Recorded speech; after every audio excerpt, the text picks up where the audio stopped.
genocide. In the horrors of that history, when the Armenian Christians were targeted because of their Christian identity, and in the genocides that followed, we recognize the destructive prejudices that drive people apart.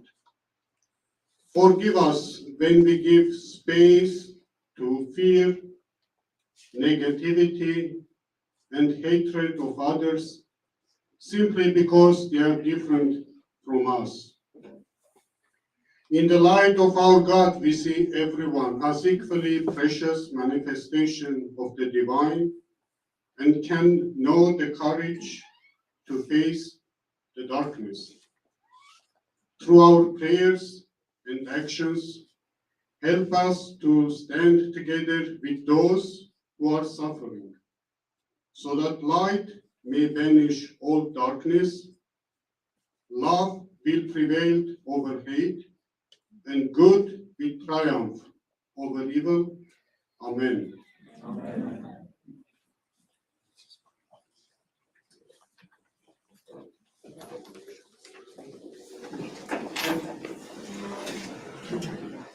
I introduced our committee members earlier, but we're are guided by our leaders. I'd like to call on Melanie Fortune Brown.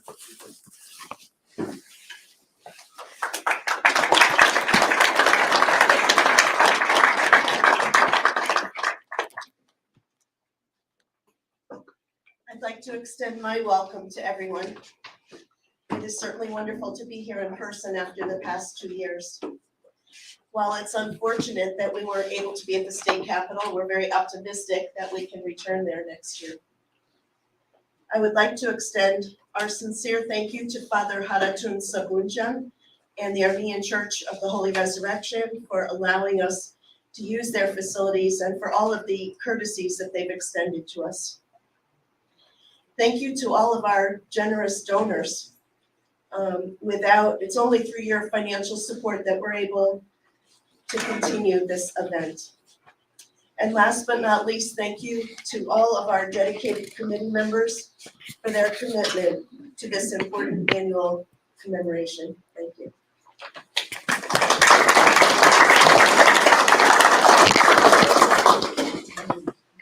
You know, we've been fortunate to have a dedicated legislative sponsor. And even though we didn't do the event at the Capitol this year, Representative Vargas's office has been invaluable as we publicize this event, inform legislators about it. We can't thank him enough for adopting our community. I'd like to call up Representative Edwin Vargas of Hartford for a few words.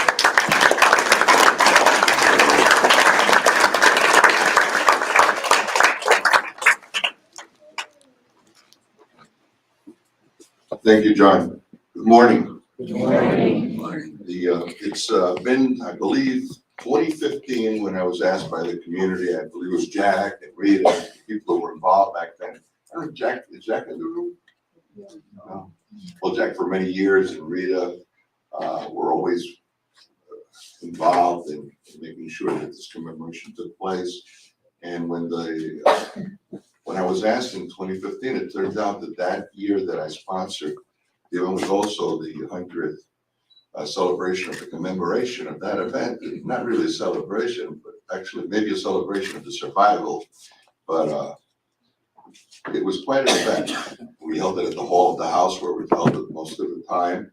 And it was quite impressive. We had representatives from many institutions in the greater Hartford area, from all of Connecticut. Many people from different parts of the country came to that event too. And our governor at the time, Governor Malloy, was there. We had, and from that point on, it's been 7 years now that I've been the legislative sponsor of the event. And of course, with the COVID situation, we haven't been able to use the hall of the house, but we hope to return there soon. And I just want to thank the community for embracing my wife Sylvia and I. We're both retired teachers from the Hartford Public School System, and now I'm serving my 5th term at the state legislature as a deputy speaker this term.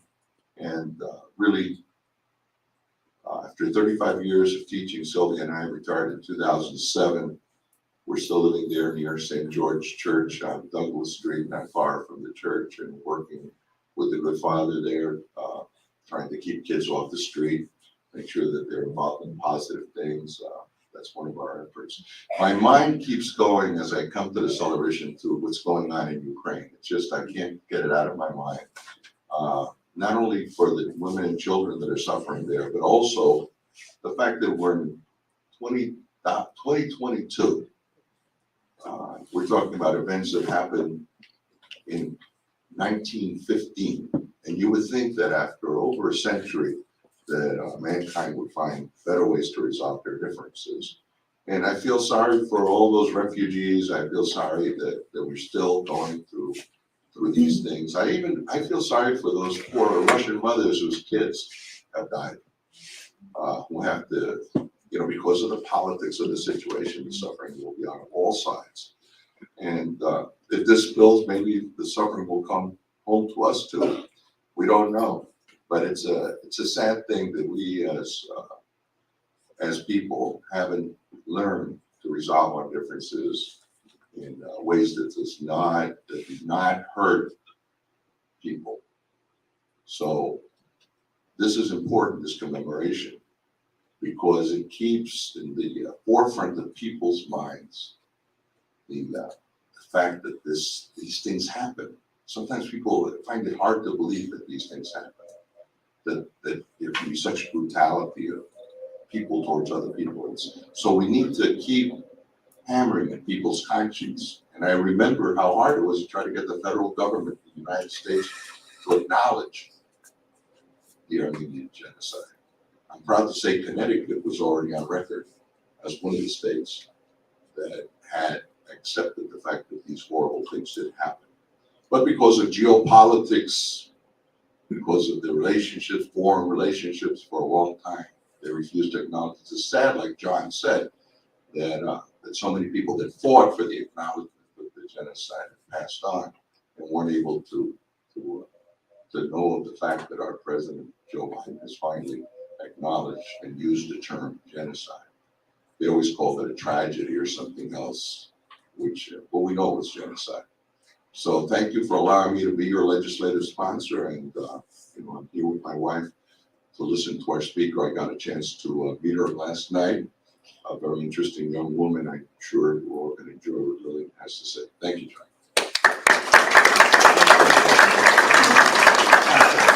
The committee wanted to have a small token to thank Representative Vargas for his work on behalf of the committee. And Mara, you wanted to go back there? 2 words. Representative Vargas, first I want to shake your hand. Not that I haven't done it before, but I think sort of symbolically for all of us, because you have been a community support for decades for us, and we so appreciate you that words cannot express it. This is a very tiny token. It happens to be a history book. It's on Cyrus Russian and Armenian relations, and I happen to review the book, so I know it's excellent. As a historian, I think you'll enjoy it. So that's why I got to give it to you. So enjoy it.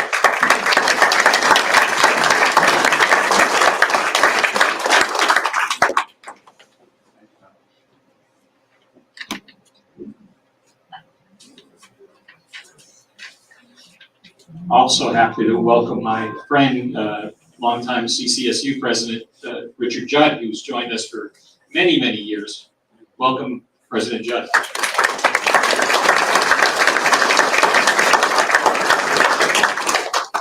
And now that we're back together, we're going to have some of our young people perform for us, and I'm pleased to introduce Ara and Ani Mansakyan.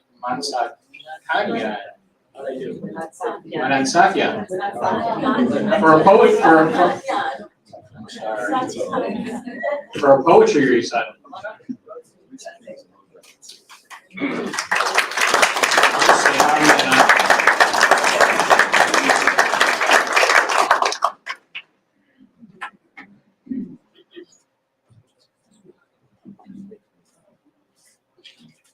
Barnur Sevak, we are few, but we are called Armenians.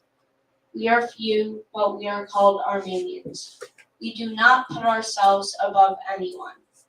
Simply, we also admit that only we have Mount Ararat, and that it is right here on the clear Sevan that the sky could make its exact duplicate. Simply, the David was indeed fought right here. Simply, the Nadek was written right here. Simply, we know how to build from a rock a monastery, how to make fish from stone, how to make man from clay, to learn to become the student of the beautiful, the kind, the noble, and the good. We are few, but we are called Armenians. We do not put ourselves above anyone. Simply, our fortune has just been so different. Simply, we just shed too much blood. Simply, in our lives of centuries long, when we were many and when we were strong, even then they did not oppress any nation. See, centuries have come and centuries have passed, yet over no one we became parents. If we have enslaved, only with our eyes. If we have ruled, only with our books. And if we have prevailed, only with our talents. And if we have ever oppressed, it's only been with our wounds. Simply, death had fallen in love, yet we willingly did not give ourselves. And when we were forced to leave our own land, wherever we reached, wherever we went, everywhere we left an indelible trace. We joined efforts for everyone, always. We plowed everywhere. We built bridges. We tied arches. We plowed everywhere and we brought forth crops. We gave everyone mind, proverbs, and songs. In other words, we defended them from spiritual coldness. Everywhere we left our eyes' reflection, a piece of our soul and a sacrament of the heart itself. We are few, truly, but we are Armenians. And by being few, we do not succumb, because it is better to be few in life than to control life by being many. Because it is better rather to be few than to be masters by being many. Because it is better to be few than to be swindlers. We are few, yes, but we are Armenians. And we know how to sigh from yet unhealed wounds. But with a new joy, we rejoice and we cheer. We know how to thrust into the foe's side, and how to lend a helping hand to our friend. How to repay goodness, which was done to us, by compensating for each one by 10. And the benefit of it just in the sun, we vote with our lives, not only with our hands. And yet, if they desire to rule us with force, we know how to smoke and how to quench their fire. And if it is needed to disperse darkness, we can turn into ashes like burning candles. And we know as well how to make love with lust. And we do this always by respecting others.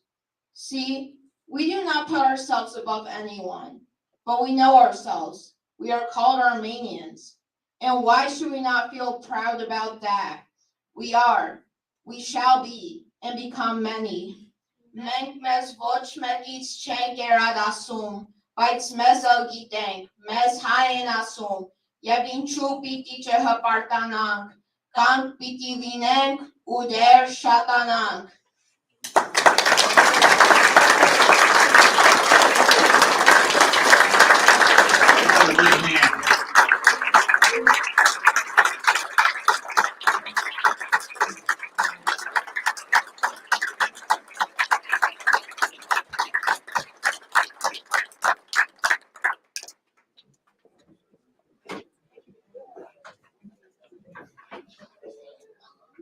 I'll be saying one more poem, and I will be saying one more poem after. Are your Sabak, April, April, April, April, I'm best April, Warsul Hohut your pictures da, Koavel Lord Sanrutuna. April, April, I'm best April, for doing Godel your pictures gas, Posebakan Manrutuna.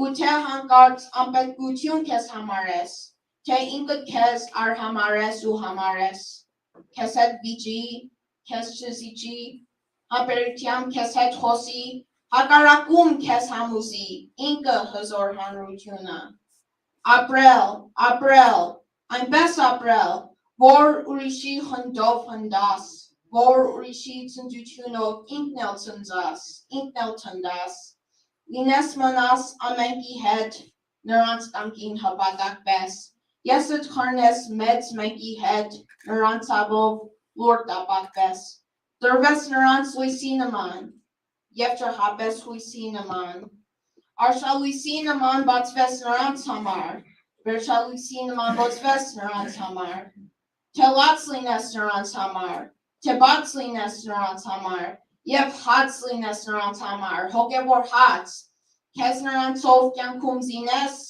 և նրանցով կյանքում լինես ոգևորված, և նրանցով կյանքում լինես թուլ կամ ուժեղ, և նրանցով կյանքում լինես փուլ կամ ուժեղ, թշվառ ինչպես անապաստան, հարուստ ինչպես, լայն տապաստան, ապրել այնպես, որ նրանց հետ մտնես անպես, որ նրանց հետ շանթարձակվես, մեկտեղ հանկարծ ընդարձակվես, մեկտեղ դառնաս գունդ ու գծիկ, մեկտեղ բացվես, մեկտեղ փակվես, ինչպես նամակ և կամ բացիկ, ջանքը ջանքին, ցանկը ցանքին, և ենթարկվել նրանց կամքին, նրանց կամքն էլ քեզ ենթարկել, դառնալ և շանտարգել։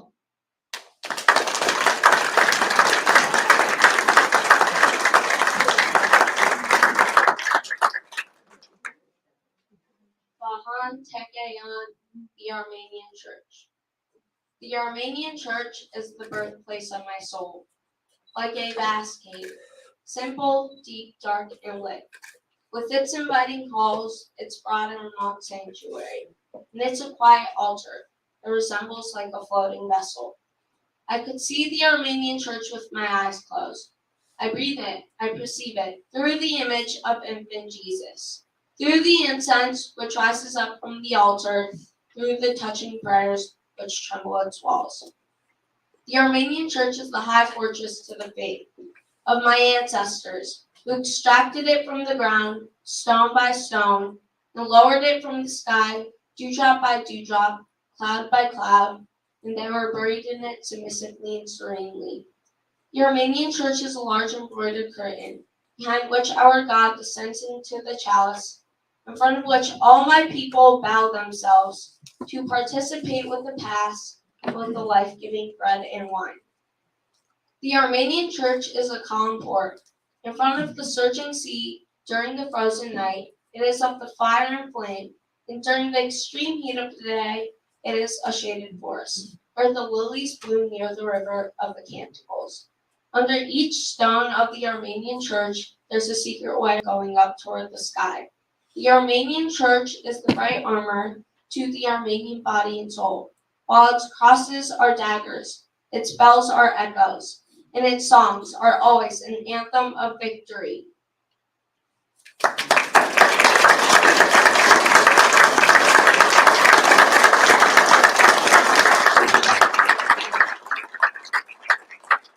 going to deviate a little bit from the program. We're going to have a candle lighting now, and I'm calling Greg Narsigian to do that. Thank you. You can always say a few words.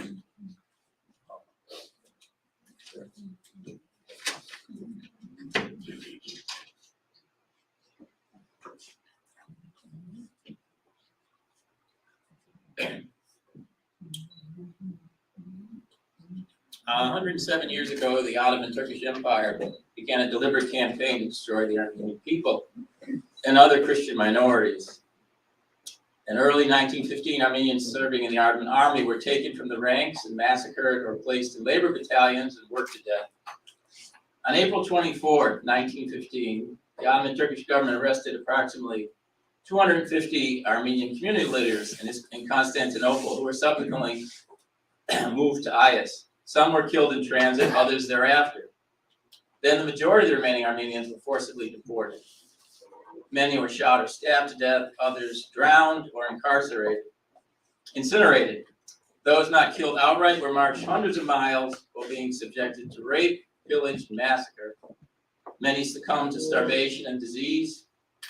Massacres continued in the years that followed in places like Gyumri, Urmia, Shushi, and Baku. Between 1915 and 1922, as many as 1.5 million Armenian men, women, and children perished, often after undergoing brutal tortures. An additional 1 million Greeks and Assyrians also fell victim to genocide. As many as 500,000 Armenians suffered these outrages, but somehow survived. They survived to bear witness to the horrors inflicted upon those who perished. They survived outright annihilation, but many lived the rest of their lives carrying heavy burdens of hatred, shame, guilt, and pain. Among those seized on April 24th, 1915, and later murdered was the physician, agronomist, and author, Nazaret Nakhavarian. Dr. Nakhavarian was a founder of the AGBU and a member of the Ottoman Parliament. We are honored that Dr. Nakhavarian's granddaughter, Diana Kopit, is with us today. I now call upon her to light a candle in memory of all the victims, holy martyrs, and survivors of the genocide. And I also invite the children who are present here today to light the second candle as a symbol of the endurance of the Armenian spirit.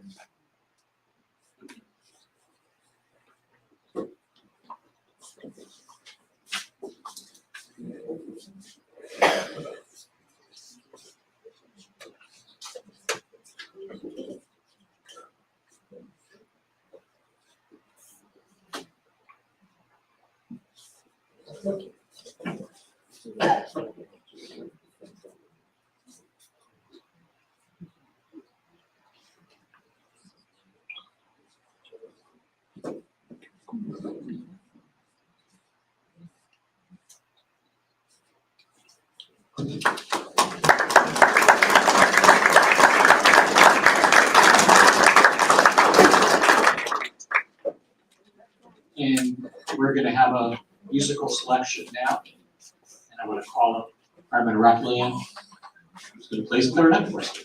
Come on.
every year when the committee starts out its work, we say, who are we gonna get as a speaker?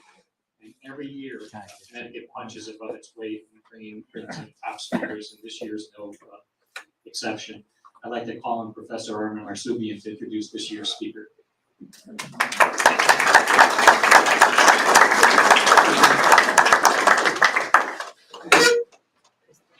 What talent we have in the community. I was quite impressed by the poetry, and of course, one of our speakers, our keynote speaker is a poet, besides being an important journalist. Now, there's a little blurb about her in the program. Let me just add a few things. She's a native Californian, and she is also a graduate of the University of California, Berkeley, in their program in Peace and Conflict Studies. And she's currently working and also pursuing her graduate work at New York University, both in journalism and in community studies. Besides that, she's also the staff reporter for the Armenian Weekly. Many of you know that paper. I know it from my youth, when my parents subscribed that journal for that newspaper for me, because I wasn't sort of able at the time to read the Highway. It was a broadsheet at the time. So it's always been a part of my life, and her writing has been stellar in that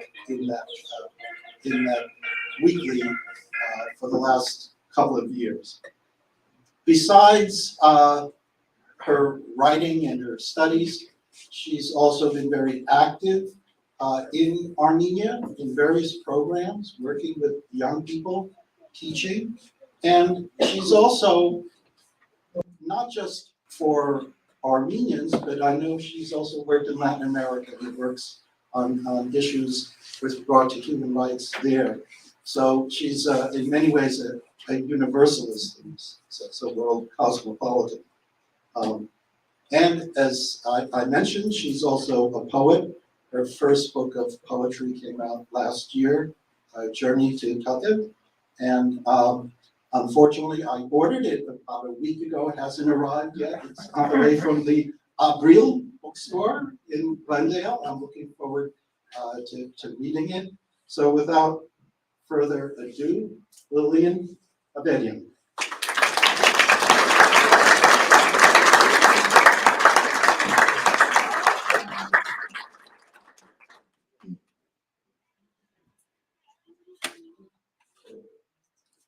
Every Armenian is a child of ethnic cleansing. Many of the millions of Armenians who reside in diaspora communities around the globe are descendants of survivors of the Armenian genocide that began 107 years ago this month. Yet, even those families who were spared from the deportations and massacres on the eve of the waning Ottoman Empire have a story to tell about an atrocity from another place and time in history. My ancestors lived in New Julfa, or Nor-Julfa, the historic Armenian quarter of Isfahan, Iran. In 1605, Shah Abbas I of the Safavid dynasty ordered the destruction of the wealthy trade city Juba, located along the Arax River in modern-day Nakhchivan, and the deportation of its Armenian inhabitants to the Safavid capital, Isfahan. Hundreds died during the exodus that lasted a year and a half.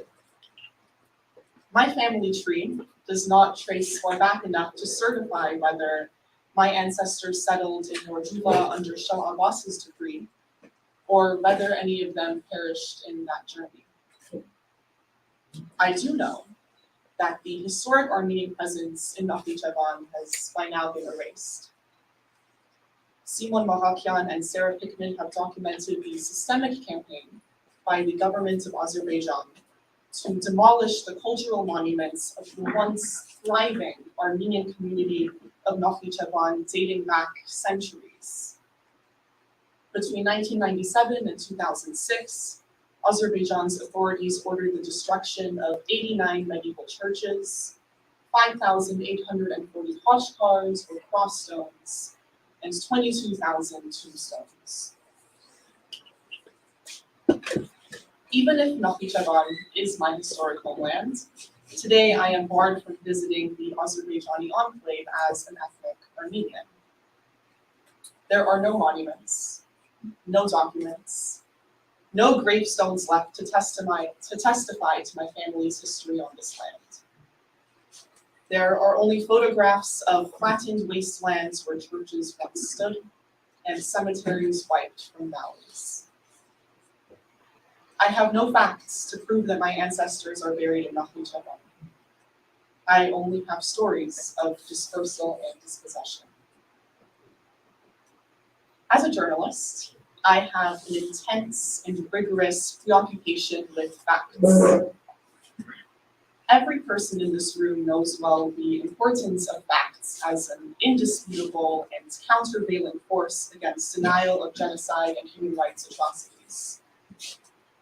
Witness testimonies have formed the basis of the campaign to expose the hollowness of denial of the Armenian genocide by the Turkish government, detail an accurate history, and seek legal justice and reparations. When disparities in material power, influence, and resources have impeded the struggle for recognition, Armenians have possessed a different kind of power in possession of facts. The 2020 war in Nagorno-Karabakh, or the de facto Republic of Artsakh, introduced a new kind of campaign in defense of facts. Following Azerbaijan's invasion of Artsakh on September 27, 2020, Azerbaijan's military incessantly shelled civilian settlements for 44 days, precipitating a humanitarian crisis. Thousands of Armenians were displaced from their historic homeland, seeking shelter in Armenia while their homes, schools, and medical centers were leveled. Across the Armenian diaspora, people mobilized to demand more honest and impartial coverage from the Western media outlets. Impartiality does not mean granting equal weight to both sides of an issue or conflict. Impartiality means recognizing perpetrators and victims of violence and dispossession. Romy, excuse me, is there any way you can move that microphone up a little higher? Yes. Yes, can you hear me? Is this okay? That's better. Better. I hope you've been able to hear me.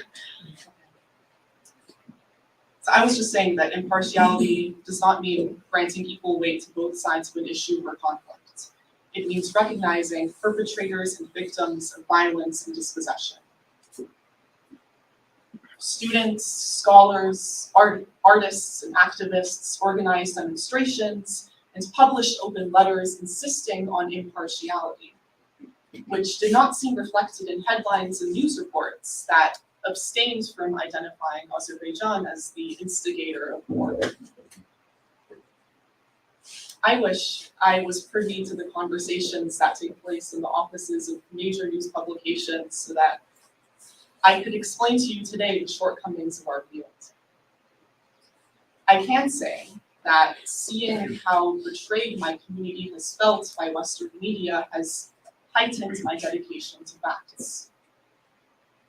I feel the responsibility to deliver thorough and objective coverage about the Artsakh conflict in order to inform my community and hopefully spread awareness beyond. While over 100,000 Armenians reside in Artsakh today, no Armenians remain on the land ceded to Azerbaijan at the end of the war. Unable to imagine a livable existence under Azerbaijan's jurisdiction, an estimated 40,000 Armenians fled as Azerbaijani troops entered. It is difficult to say that the war ended in 2020 when ceasefire violations along the border are ongoing. In the past months, Azerbaijan has heightened its offenses on Artsakh, launching attacks that have forced civilians to evacuate entire border villages. As a writer for the Armenian Weekly, I publish at least one news report per week about domestic and geopolitics and human rights issues in the South Caucasus. When I sit down to research and write a news report, I spend a lot of time thinking about language and what words can convey or conceal. If the coverage at prestigious news outlets does not clearly communicate that Azerbaijan invaded Artsakh in 2020 and continues to launch attacks on civilian communities, then I must be diligent about naming the perpetrators and beneficiaries of violence. My fidelity to facts demands that I assign responsibility for ongoing attacks in my news reporting. Yet what does it do to write about the conflicts within a perpetrator-victim paradigm? On the one hand, it is a necessary response to the obfuscation of facts. Once again, we see parallels to the century-long campaign to demand recognition of the Armenian genocide. In response to the lies of denialism, activists, academics, lobbyists, and journalists insist that Turkey is the perpetrator of an unimaginable crime, and Armenians are the victims who have not received the restitution they are owed. On the other hand, as a writer, I reflect on everything that writing for the purpose of naming the perpetrator might obscure. Perhaps the greatest tragedy emerging from the 2020 Artsakh War, the one that I and many others could not bear to think about without feeling overwhelming sadness and helplessness, is the loss of thousands of young men at the front lines. Yet, just as Armenians have been demanding visibility for the people of Artsakh on the world stage, there are also invisible victims within our own community that must be written into our stories of war and genocide. For example, studies show that in the aftermath of war, as men return home from the front lines struggling with the psychological impacts of conflicts such as PTSD, rates of domestic violence against women increase. This is a complex picture of victimhood that cannot fit into a single story of perpetrators and targets. Lerna Ekbekcioglu's research demonstrates the diverse struggles faced by women in the aftermath of the Armenian genocide. During the Vorbahavat campaign, literally the gathering of orphans, volunteers retrieved women and children who had been taken into Muslim households during the deportations. The formerly kidnapped women and children were reintegrated into Armenian families through marriage or adoption.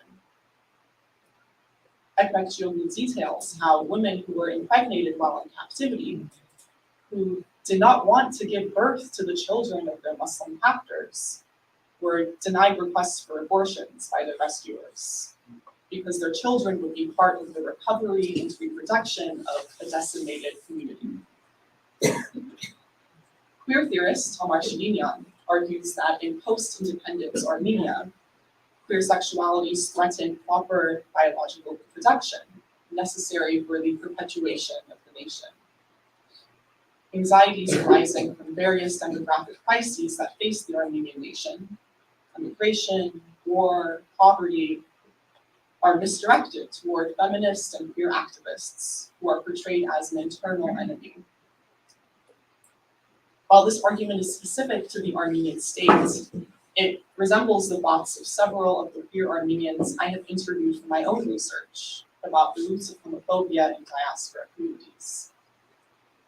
They argue that as descendants of genocide survivors, Armenians feel the pressure and responsibility to raise Armenian families in order to maintain the Armenian identity in the diaspora. Under this logic, it is shameful to be both queer and Armenian, because the former is a threat to the preservation and survival of the latter. These stories of the invisible victims of war and genocide reveal that patterns of abuse within communities that have been the targets of systemic violence from above are traced along hierarchies of power within. In the aftermath of the Armenian genocide, Armenian women were prohibited from seeking abortions because their reproductive capabilities had to be instrumentalized for the survival of the nation. Today, LGBTQ+ Armenians around the world wage daily battles for acceptance and respect against intolerance born of fear. Fear of assimilation and erasure of Armenian identity.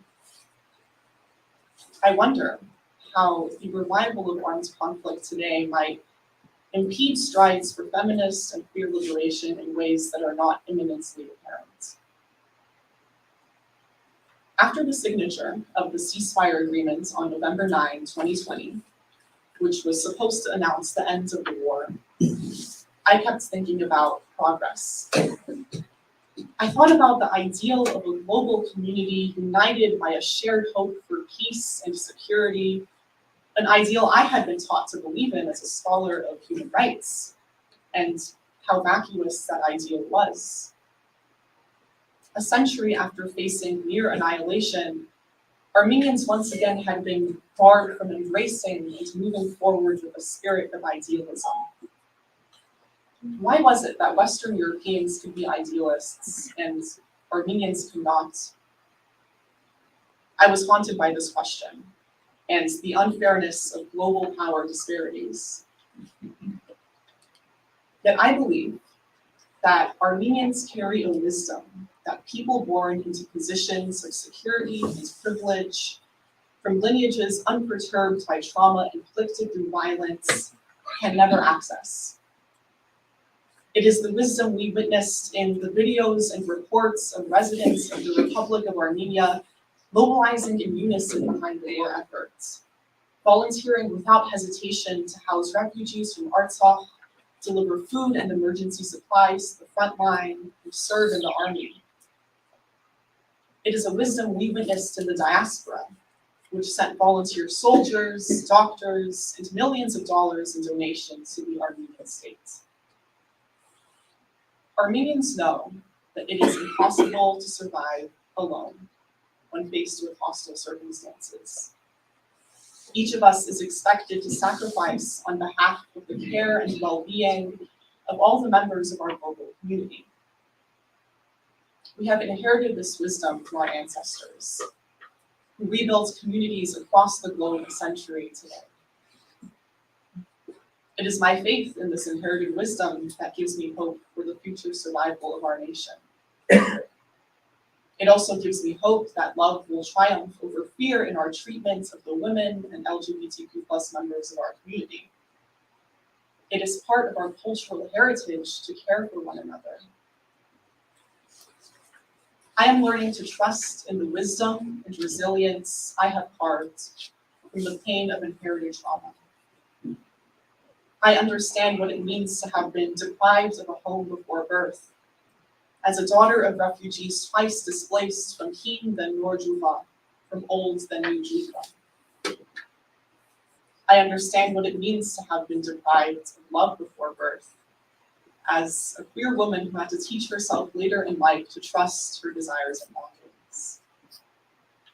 I understand what it means to gather year after year to grieve a loss that can never be restored. As a member of our beautiful, diverse Armenian diaspora. Yet, as a journalist who has spent the last 2 years reporting assiduously on the Artsakh conflict from afar, listening to academics, politicians, refugees, volunteers, and any other character I can find in this horrifying story, I do not understand what it means to live through war. War contains horrors that I can never fathom. I have spent so much time in the last 2 years reflecting on the difficulties of identifying the correct facts to tell an accurate, impartial story. Yet I am still learning how to convey truths by reporting facts. War and genocide engender loss at so many levels, both material and immaterial. Beyond the loss of life, there is the loss of connection to ancestral land, mental health and well-being, the hopes and opportunities of youth. There are the setbacks to movements for women's rights and LGBTQ+ rights, the sometimes near impossibility of looking toward the future. The personal and collective devastations of war and genocide reverberate across lifetimes and generations. When I feel frustrated with the limits of storytelling within journalism, I turn to my other writing medium, poetry. In addition to dozens of news reports, I have written countless poems in the past 2 years. I have found solace in meditating on contradictory and unspeakable truths by writing about them creatively. So I'd like to end by sharing a poem I wrote several days after the signature of the November 2020 ceasefire agreement, as I was thinking about the losses that are not enumerated in political documents, that are not conveyed by facts. I write from the perspective of a journalist who was not targeted by war, but rather witnessed it from the diaspora. What would you burn? Words disintegrating into civilian settlements targeted by unmanned aerial vehicles, resulting in widespread destruction to infrastructure. Into civilian targeted unmanned vehicles, widespread infrastructure. Into civilian, unmanned, widespread. We are unmanned. Words like international community disintegrating into we are unmanned. We are widespread. Diaspora is here and there, unwanted here and longing for there, but absent here and there and threatened here and there, disintegrating into we are widespread. Block letters of legal frameworks pasted on skies above, stuffed into mouths below, open circles chiseled into rectangular pages, hand-picked letters while rolling in dirt. Letters like, we are our mountains. We are unmanned, widespread, here and there. We are civilians, diaspora, mouths rolling in dirt. Do you know the dirt? Do you know the bones of ancestors, the footsteps of soldiers, the remnants of vegetables, the rubble of monasteries, the dirt disintegrating into territorial disputes? Do you know us? We are our mountains. We are dirt disintegrating into sky. We are dreams of triangles, smothered by rectangles, conceived as circles, disintegrating.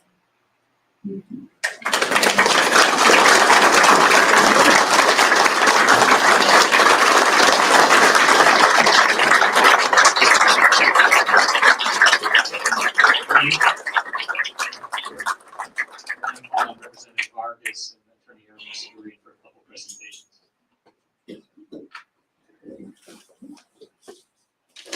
Lillian, thank you for those profound and inspiring insights. Maybe you can distinguish between your narrative and your poetry, but to us today, your narrative was poetry. Your comments are penetrating and are powerful. You spoke of facts, and the fact is that you were a wonderful speaker and brought us great thoughts for further insights and deliberation. Earlier, Lillian and I were speaking about prior keynotes we had, and she was impressed with the, appropriately so, with the distinguished list of keynote speakers who have come to us at the Capitol and before that. And I want to assure you, Lillian, that that proud tradition continues today. You've done an exemplary job. Thank you. Thank you for coming. We have some presentations, and I'm going to ask Representative Vargas to start. Let's start with a citation, a proclamation made by the governor of the state of Connecticut, the Honorable Ned Lamont. This is his official statement.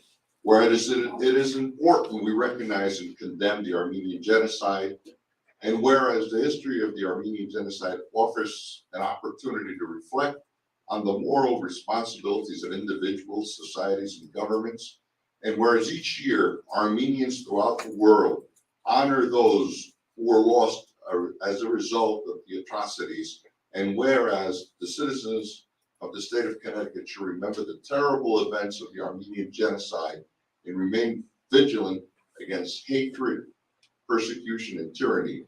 Whereas the commemoration of the Armenian genocide gives cause for us to reflect upon our own humanity and the need to respect all people. Now, therefore, I, Ned Lamont, Governor of the state of Connecticut, do hereby proclaim April 24, 2022 as a day of remembrance for the Armenian genocide in the state of Connecticut in recognition of the 107th commemoration of the Armenian genocide and in memory of its victims, survivors, rescuers, and liberators. Signed, the Honorable Ned Lamont, Governor.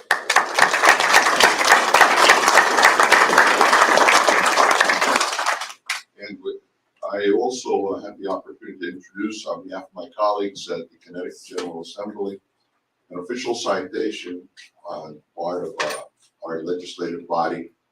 And it says, be it hereby known to all that the Connecticut House of Representatives hereby offers its sincerest congratulations to Lillian Abadian in recognition of your participation in Connecticut's 2022 Armenian Genocide commemoration.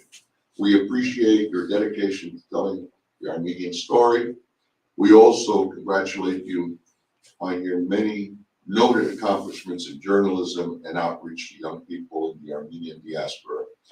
Best wishes for your continued success. The entire membership extends its very best wishes on this memorable occasion and expresses the hope for continued success given this 23rd day of April 2022, signed by the Honorable Speaker of the House, Matt Ritter, by the Honorable Denise Merrill, Secretary of State.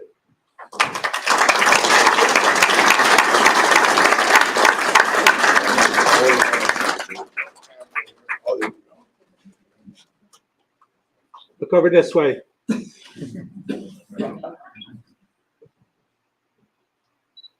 One more. Thank you. Thank you. Finally, Lillian, on behalf of the Connecticut Armenian community, we'd like to make this presentation to you, and thank you again for joining us today.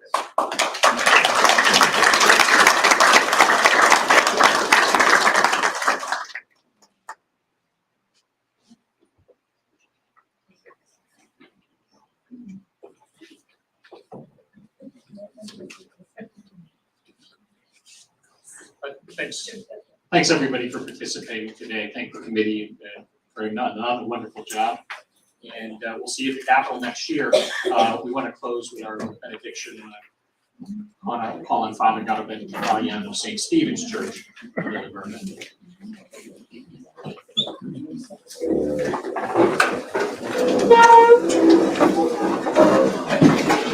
Father, and of the Holy Spirit. Amen. Lord God, we come to you now as a nation. We were in the church praying to you as individuals, praying for mercy, for forgiveness, to hear your word. At this juncture, Lord, I would like that all of us come to you as one unified nation, together with all our families and friends and all of us who are here together gathered. We ask you, Lord, we know that these holy martyrs are alive because you are the God of the living. And we rejoice in their intercessions for us. We rejoice in their survival. We rejoice that you have allowed us to live and to praise you through them. But now, Lord, we come to you as a nation, as one big, great, unified family. We need justice, Lord, in this matter. It continues to this day. Bad players rove this earth doing evil. We ask you, as a church, as a people, as a nation, have mercy on this world and stop this. And bring your light to all nations. Stop this thing. We keep saying, never forget, and everyone forgets. And they think of only themselves.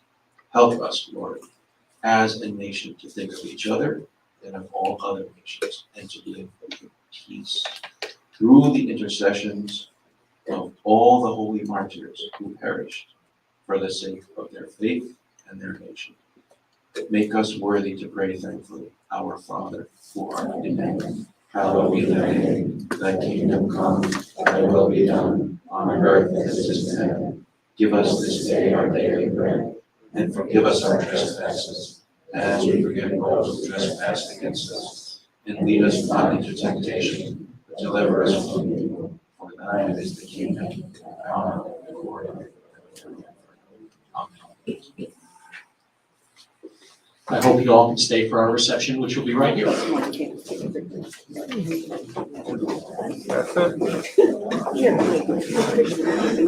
it going?